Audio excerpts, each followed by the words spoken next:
This podcast is sponsored by the book, The Concept, A Critical and Honest Look at God and Religion, by Bo Bennett, Ph.D. Challenge your beliefs and explore faith through science and reason. Discover more at godtheconcept.com. All right, let's jump into this. We're going to explore the Book of Acts, but with a little twist. Yeah, twist. Instead of the usual religious angle, we're putting on our secular glasses. Interesting. It's like looking at this old text through the lenses of history and morality. Maybe even toss a bit of science in there. Oh, I like that. A little bit of science, a little bit of history. So Acts, Mm-hmm. it's basically a sequel to the Gospel of Luke, right? Picks up after Jesus ascends and chronicles the first Christians. Right.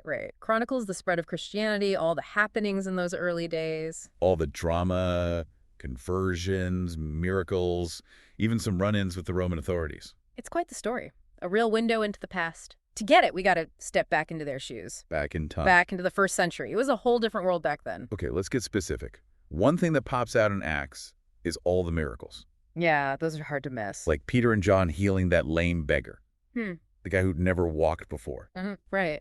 And then there's Ananias and Sapphira, lied about their donation, and boom, suddenly dropped dead. Intense. These stories definitely grab your attention, even today. For sure, but how do we square those supernatural events with what we know now, with science? Yeah, that's the big question, isn't it? It's a puzzle scholars have been wrestling with forever. Forever? Some say take the accounts literally, like proof of divine intervention. Others think they're more symbolic, representing spiritual truths, maybe exaggerations of real events. That's interesting, the symbolic interpretation. Either way, they say a lot about how the early Christians viewed the world. Absolutely, they saw God in everything. A God who could do miracles, intervene in their lives. Like every event, big or small, had God's fingerprints on it. And that brings up some interesting questions, like about their conversion tactics. Yeah, how they brought people into the faith. Some of those methods, looking back, seem a bit forceful, ethically iffy. Like when Paul and Silas were imprisoned in Philippi. Oh, yeah. Praying, then bam, earthquake hits, breaks their chains, scares the jailer half to death. The guy thinks the world is ending, asks Paul and Silas how to be saved. Next thing you know, he's converting his whole family too. Quite the scene. Was it a real conversion? Or just a reaction to fear? Hard to say. Yeah, it's tricky. Judging them by our standards is too easy. Their culture was completely different. Different times, different values. Back in the Roman Empire, religion and politics were intertwined. Changing your faith was a huge deal, socially and politically. Made waves, for sure. Makes sense that they might get, well, a little aggressive in spreading the word. It makes you think about how we view conversion today, though. It does. Where are the ethical lines drawn? Genuine persuasion versus pushing people too hard. Tough question. Still debated within religious circles and outside of them. The Book of Acts, it's a raw snapshot of early Christian missionary work. It is, really is. Provides amazing context for these discussions we're still having today. All right, so we've talked miracles, conversions. Let's move on to another fascinating part. Another part, what's that? The Gentiles. Ooh, interesting. Bringing non-Jews into the early Christian community. Yeah, that was a game changer for Christianity. It started as a Jewish sect, mostly Jewish followers. But as it spread, The big question popped up. Can Gentiles be Christians too? Yeah. And boy, did that spark some debate. huge debate. A lot of the traditional Jewish Christians resisted. Big time. They believed Gentiles needed to convert to Judaism first.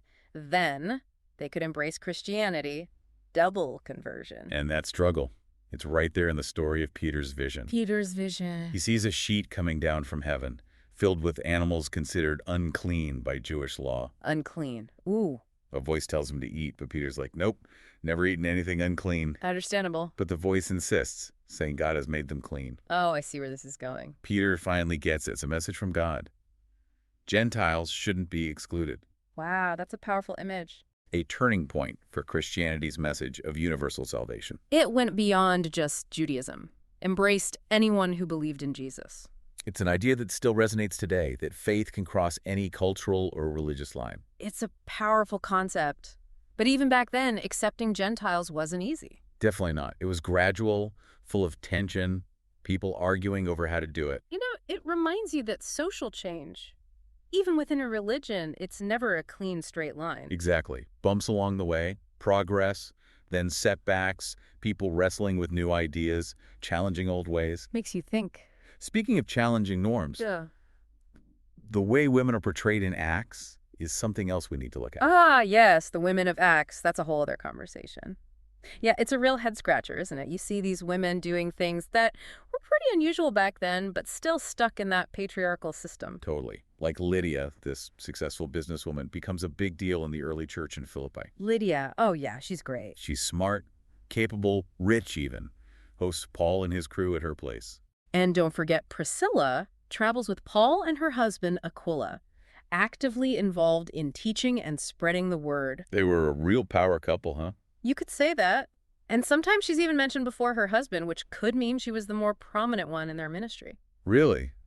Interesting. It is. So these women, they weren't just staying home like most back then. They were running businesses, traveling, teaching, even leading in some cases. It's like they were pushing the boundaries. Yeah, but then again, Acts still very much reflects the whole male-dominated society at the time. Oh, absolutely. You rarely see women leading congregations or making big decisions about, like, theology. Right. Their roles, even when they're important, usually revolve around their husbands or fathers. It's true. It's kind of like Yeah. one step forward, two steps back. Yeah, it's complicated. The text seems to be grappling with these evolving ideas about what women could do, but it can't quite shake off the old traditions. And scholars today are still debating this, right? Yeah. Oh, yeah. Still trying to figure out how to reconcile those seemingly progressive portrayals of women with the overall patriarchal framework. Like, how do those two things exist side by side? Right. And it reminds us that progress, Hmm. especially social progress, it's rarely a smooth, straight line. It's messy. Messy is a good word for it. It's full of stops and starts, sometimes moving forward, sometimes backsliding. Even within one book, you see those conflicting ideas battling it out. And you know what? It's kind of like the conversations we're still having about gender roles and equality, both in religious groups and in society as a whole. It really is. We're still asking those same questions from way back in the first century. Like, what kind of leadership roles are appropriate for women? How do we balance tradition with what we know now about equality? Tough stuff. And the Book of Acts, with all its complexities when it comes to women, well, it gives us a really interesting historical lens to view those questions through. It does. Okay, so we've covered a lot. Miracles, conversions, the Gentiles, how women are portrayed. Lots to unpack in this book. But there's one more biggie we got to tackle. Historical accuracy. Ah, yes. That's where things get extra juicy for historians and biblical scholars. Because Acts, well, it claims to be a historical record, right? Chronicling how the early church grew and expanded. It does, but there are some things that don't quite line up when you compare it to other historical sources, even other parts of the New Testament itself. Like what? Like the timeline of Paul's journeys, for example. We mentioned that earlier. It doesn't always match up perfectly with what's in his own letters. Right, right. And scholars question other details too, like how accurate certain speeches are or the way specific historical figures are portrayed. Makes you wonder. Some folks say these discrepancies mean Acts was written more as a theological story, to promote a certain view of Christianity rather than just a factual historical account. But if we can't really trust that it's historically accurate, doesn't that kind of defeat the purpose of the whole book? That's a good question, one that's been debated for ages. But here's the thing. Even if we say, okay, maybe Acts isn't totally accurate historically, it doesn't mean it's not valuable. So how are we supposed to read it then? Ignore the parts that don't add up. Just focus on the main message. I think it's more nuanced than that. We got to read Acts with our critical thinking caps on, knowing it was written in a specific historical context with a specific theological agenda.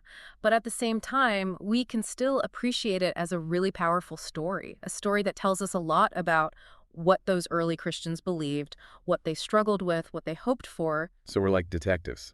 Exactly. Piecing together the clues, comparing different versions of the story, trying to get as close to the truth as we can, even though we might never have the complete picture. That actually sounds kind of fun. It is, and that's what makes studying these old texts so fascinating. It's not about finding easy answers or just believing everything you read. It's about asking tough questions, being open to different interpretations. And sometimes the questions just lead to more questions, right? Exactly, and that's okay. It's all part of the journey. Okay, so speaking of journeys, how about that crazy story of Paul's shipwreck on Malta? Oh, yeah. The storm, the sinking ship, the miraculous survival. It's like something straight out of an adventure movie. It's definitely one of the most exciting parts of Acts. And there's a lot more to it than just the thrilling narrative. It highlights some important themes that run through the whole book. Yeah, it really shows how resilient Paul was, how adaptable he could be. He's like the ultimate survivor. Seriously, facing that huge storm, the ship coming apart, everyone freaking out. Yeah. But Paul, calm as can be. That's got to take some serious inner peace. Right. And he doesn't just sit there. He actually comforts the crew, the passengers, tells them they're going to make it. Wow, talk about a faith boost in the midst of chaos. And it's not just talk either. He pitches in, works with the crew to try and save the ship. He's not just passively waiting for a miracle. So he's a man of action too, not just words. Exactly. And when they finally reach Malta, well, Paul's resourcefulness is on full display. They're shipwrecked on a foreign island. But he doesn't miss a beat. Nope.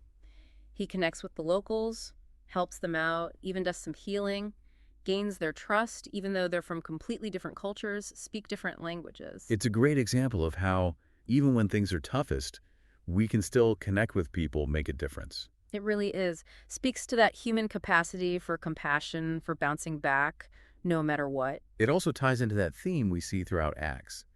Different cultures, different beliefs coming together. Absolutely. The early Christians were always running into those situations as they spread their message. And they had to learn to adapt, find common ground, build bridges with people from all kinds of backgrounds. And that's a lesson we could all use today, right? Especially Yes. with the world becoming more and more interconnected. Big time. So as we wrap up this look at Acts through our secular lens, what are some key takeaways? What do you think? For me, it's the reminder that even these ancient texts, the ones we often see as sacred, unchanging, we can examine them in fresh, insightful ways. We just need critical thinking, historical context. So it's not about saying they're not religiously important. It's about understanding them better, asking questions, looking at different angles, Right, recognizing that these stories are complex. and remembering the human side of it all. These were real people, dealing with real problems, trying to make sense of their world and their faith. And their stories can still teach us things today, even though they're from so long ago. Exactly. So to everyone listening, don't be afraid to dig into these texts, even if you're not coming from a religious perspective. There's so much to learn, but you got to be open-minded, willing to think critically. And remember, there's always more to discover, more questions to ask, new layers to uncover, new ways of seeing things. That's what makes exploring these ancient texts so exciting. It's a never-ending journey. It really is, and that's a good thing.